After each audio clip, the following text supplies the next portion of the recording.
Well, kia ora, and welcome to a Mini-Hoon here on the Kaka with Natalia Albert, who is writing some really interesting Substack posts over at her Substack, which is called Less Certain, which is an unusual thing for people to read and write on the internet. We're all supposed to know exactly what we think and be right all the time, so that's good.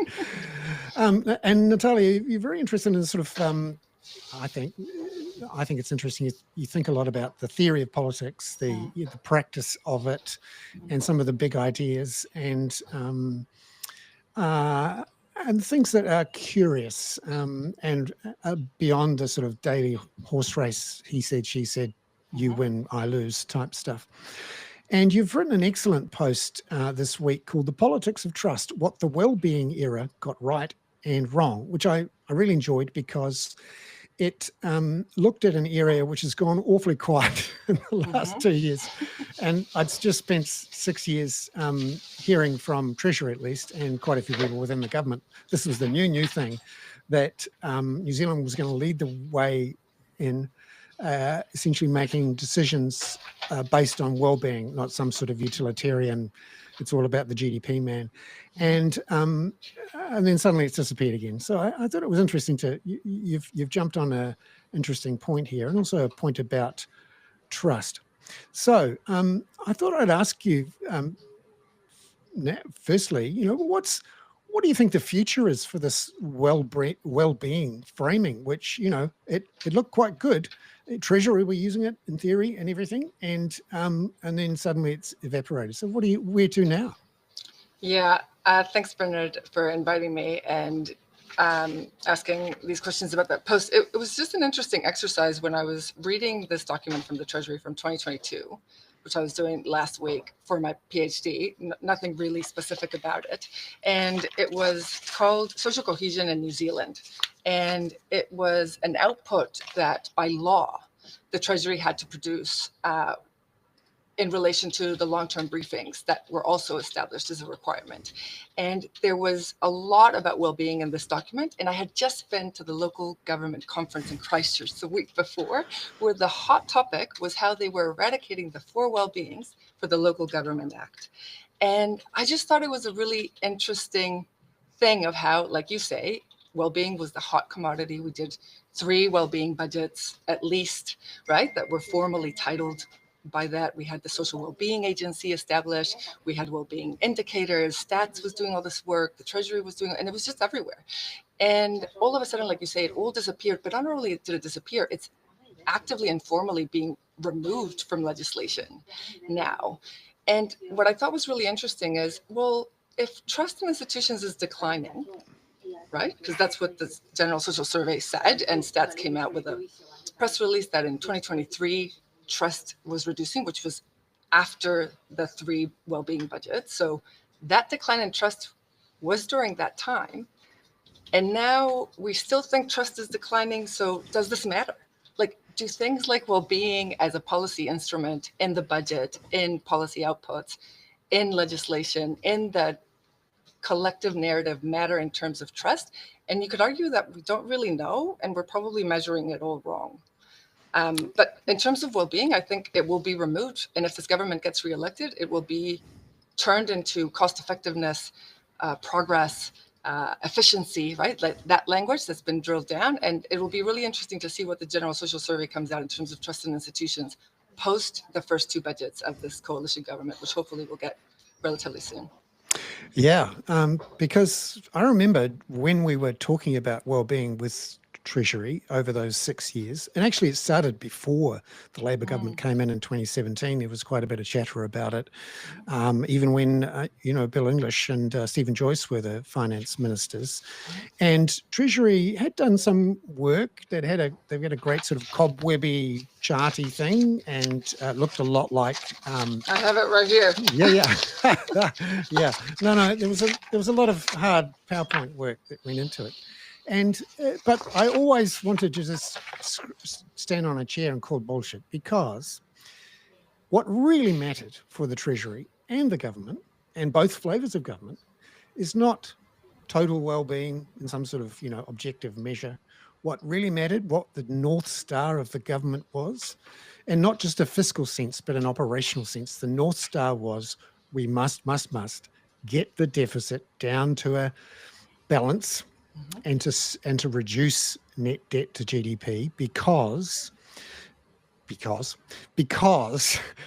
net debt over around 20 to 30% of GDP was dangerous. New Zealand could be locked out of the markets, interest rates could explode, and everything would be much worse off. And therefore, everything that the government was doing to try to reduce the size of government, to try to, reduce government spending on social issues, on cohesion issues. RNZ, for example, was given some extra money. Now it's been cut back.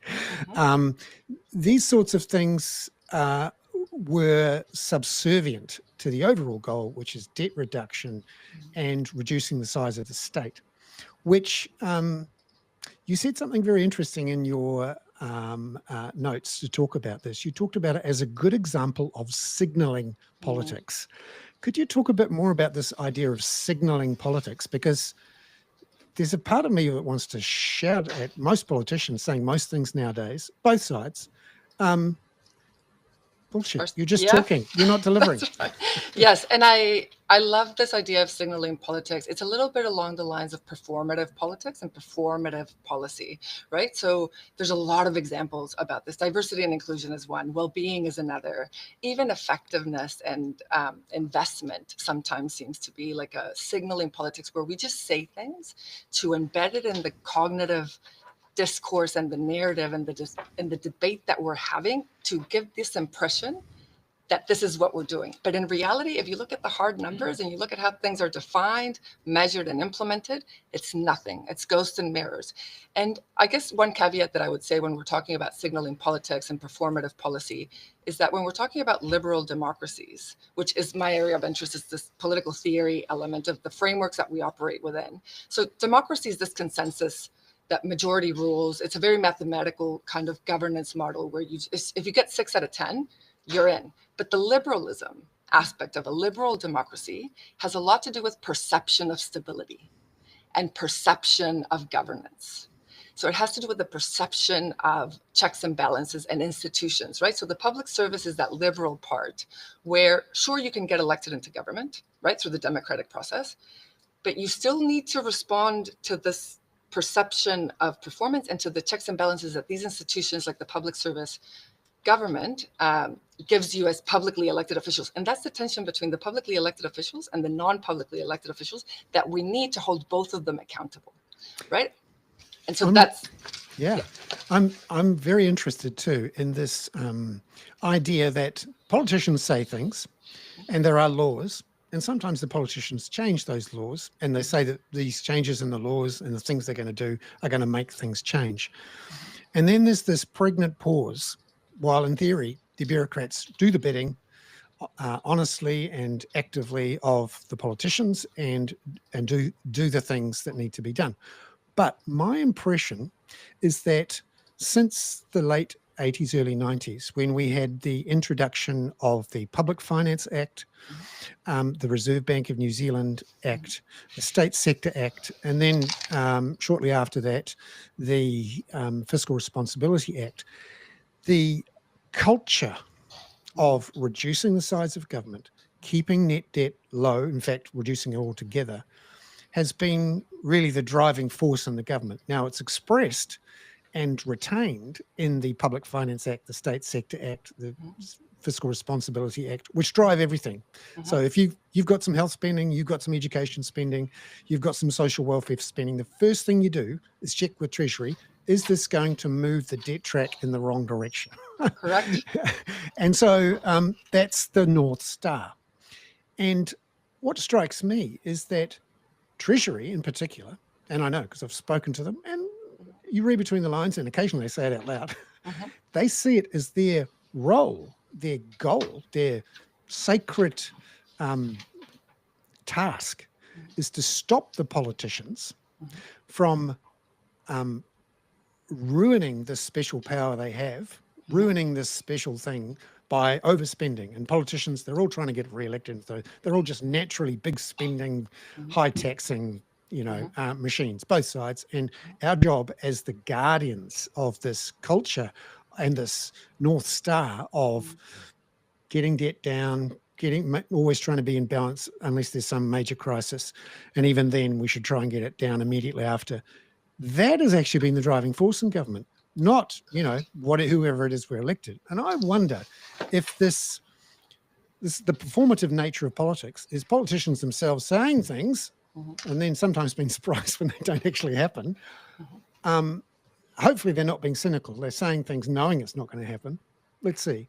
But I think one of the reasons there's been this decline in trust is for years now, we've seen both sides of politics, not just here in Aotearoa, but Australia, the UK, I mean, a lot of what you'd call Western liberal democracy. Yeah, the sort of post-Cold War, we won this thing and the best form of government is a liberal democracy. And globalization and free movement of trade and people and capital and open markets, a nice rule of law. All this is good. However, what I think has happened over the last 20, 30 years is this slow chill has fallen on the arms of government, where the main goal is always get into surplus, reduce government debt. And all of these promises have been made and they've failed, or they've sort of dribbled away into the sand. And that is one of the core reasons why there's this drop in trust in these institutions. I'm just wondering if you think that performative politics has actually been one of the sort of failure gap between promise and delivery has been one of those drivers in undermining trust. Yeah, for sure. And I think I've written about this before also, like when we have the left in government and we expect them to solve all these problems, right? And they have a broader scope of interest in social issues than the right, let's just assume. They are bound by the neoliberal trend of the 80s and 90s that you described in terms of open markets, trade agreements, reducing the size of government, increasing the size of markets, individual responsibility heightened in terms of the collective. And the left in New Zealand is also bound by neoliberal practices and trends and institutions. So when we established the Treasury and all of the government agencies, we did that under, and this is very theoretical, but under the new public management service where they're built like businesses, right? So each agency has its own logo, its own market, its own product. And they are all bound by those trends in the 80s and 90s that at the moment you could argue we're seeing the shift, because we're seeing that no government has really been able to improve the perception of equality.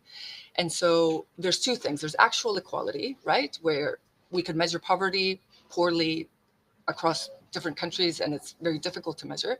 But the perception of inequality is way more important than actual inequality. And at the moment in liberal democracies, we have a really high level of perception of inequality and perception of polarization. And I think both sides of the political spectrum are grappling with how to do that. And I think they're doing it so poorly that they're polarizing us further, because they're not really understanding this political landscape of neoliberalism, checks and balances. They don't have the competency as governing bodies to do that. Not elected or non-elected. I worked in public service for years, and there's no real understanding of this political frameworks that we all operate under. It's very sector driven. It's very technocratic. It's very specific to that product that they're selling. And there's very little oversight of the whole ecosystem that we operate at, which is why I'm so interested in that high level theory, why it's so difficult to change things, and why neither side of government can actually solve things like well-being.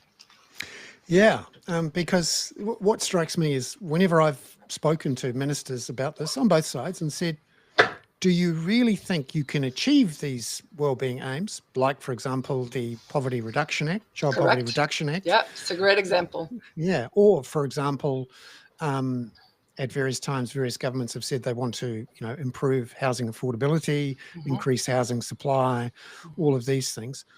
Both of those would require significant investments in public infrastructure, let alone the sorts of things that would produce social cohesion. So reducing crime rates, improving the costs of living, reducing unemployment, increasing public health through, for example, improving things like vaccination rates and all of these things. It strikes me that there's still this delusion on both the left and the right that they can do it all. They can achieve the North Star and these other things. And something that, and sorry to interrupt, Bernard, but I think that you hit the nail really well with that, because the other thing we don't talk about is the relationship between policy and our tax frameworks, right? And there's really little understanding that the left is going to come in and do all these things without increasing the tax revenue on any front, wealth, land, whatever you want, and the income brackets. And that relationship between the landscape of neoliberalism, the policies of each government, and the tax frameworks we have to operate in, people don't connect those dots, politicians and voters. And so we're constantly all very confused, I think, which is declining the trust in institutions. Yeah, and there is this impression I get when I do speak to the finance ministers and the prime ministers. There's this thing, well, if I just try a little bit harder with these bureaucrats, Treasury officials, to convince them. And I'll often get back from them, well, I went to the guys at Treasury and I said, it'd be really good if we did this, and why can't we do it this way? And they'd always come back to me, well, that means the debt track isn't going to work, and you're not going to be in surplus for a year and a half longer than what it would normally be. Here, let me plug this into this model for you just to show you, and then you can go away now. And whenever we have this conversation, they say, well, maybe if we had some slightly different officials, or maybe if I argued with them for a bit longer. I mean, even very powerful, persuasive politicians who've been, prime ministers and finance ministers, they're like asking for sympathy. They say, "Oh, it's just shocking. I try to get through, and I just can't. It just can't make it happen." And I wonder, it's all part of this story of capture. This idea that late stage capitalism, you could argue, and the sort of 30, 40 years on from the end of the Cold War, the neoliberal, what was Francis Fukuyama's line, history. The end of history. The end of history. We won. That's right. It's all over. It's over. It's great. Whether 40 years on is dawning on us that actually during that time, that 40 years, our wonderful system either was never working to start with, or has been quietly captured by ideas, by institutions, by not necessarily individuals, but certainly interests. And it hasn't really dawned on us yet. I'm wondering if that whole idea of capture is something that, again, has also undermined trust. Yeah, for sure. And I also think we weren't considering, when we developed this neoliberal framework and we thought it was going to be the holy grail, no one really counted for the impact of migration, the reaction to migration, right? So we have this pushback and this resistance because we thought this was going to be great. And then we didn't account for technology and Mark Zuckerberg and Facebook launching in 2004 and the impact that had on politics and on people's perception and on the media. And so we didn't account for these things, and no one is thinking about the shifts necessary institutionally at a system level with this economic and political framework on how to do that. And if you compound that by low civic education, like we have in New Zealand, it's a little bit of a insurmountable social, political, and economic issue, it seems like. Yeah, the trajectory seems bleak, I have to say. Really bleak. I agree. But, hey, I get up every morning and I try and look for some positive things. And so, what sort of policies, processes could turn this around? What sort of things could we do to earn that trust back, or to capture the arms of government back from whoever's got it, to impose or have better transparency or safeguards so that the capture can't happen? What sort of things could we do? Well, I'm going to sound really boring, maybe. I don't know if this is the sexiest suggestions, but I really believe that civic education in schools and for candidates. So schools aside, let's assume that we can implement that and we can pay for it. But even if we can't, just for candidates running for government and for local council, in my experience in 2013 of running in Wellington Central, as someone that has been studying political science in New Zealand quite formally, I could see the discrepancies in the understandings of how things worked. And these candidates were promising things that were fundamentally impossible to do. And if we could only educate the candidates, even like if the Electoral Commission could do like an induction course of basic understanding of the relationship between Parliament and the public service, the Treasury and publicly elected officials, I think that could make a huge difference. Because just to close and not to drag on too much, I think the other reason trust is declining is because during the campaign period, which we don't really focus on as a key moment in trust in institutions, candidates are promising things that they can't deliver, also because they're campaigning in first past the post mode. Like in winners and losers, what are you going to do single-handedly to reduce poverty? When in reality, we govern in an MMP system.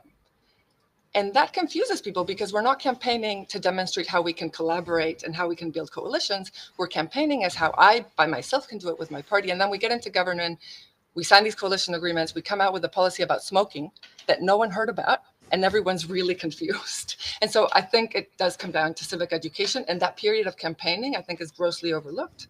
And candidates need to do a little bit better in terms of what they're promising and why. Yes. We'll talk about this again, Natalia. I think you've opened up a really interesting way to go. You know, how do we try to deal with this? I love this idea of the candidate school before they stand. Thanks. Because what I've actually noticed, particularly in local government, is that the candidates, you're right, stand, say outrageous things one way or the other. They get elected, and then they often have this induction course where they are then schooled by the local officials. It's too late. Yeah, and it's too little. It's too little, too late. And I think all candidates must understand what they're promising when they go out on the campaign trail. And I think it's grossly irresponsible that as a nation we haven't quite identified that, because the promises they make are awful. And people are like, rah, yeah, this is amazing. And I'm like, they're never going to achieve that. The trust is going to decline. The expectation is not going to be met. So anyway, that's my hot thing, the hill that I want to die on. Yeah, Natalia, thank you very much for that. I'd love to come back and talk more about these ideas, but also, ways to solve the issue, and to try to, talk about it honestly and upfront, because that's something we don't always see in the world of politics, where it seems mostly about I win, you lose, and unhelpful. And I'm going to do this, and hopefully you won't remember in 3 days' time when it hasn't happened. Yeah, that's right. That's right. Yeah, thank you, Bernard. And this has prompted some inspiration for my next article. So I'll keep writing about this because this was an incredible conversation. Thank you. Excellent. Thank you very much, Natalia. And I'd highly recommend Natalia's Substack, Less Certain. There is a link in the show notes, as they say. And look forward to talking to you again. Ka kite anō. Ka kite anō. This has been a Mini-Hoon on the Kaka. I'm Bernard Hickey. Thank you.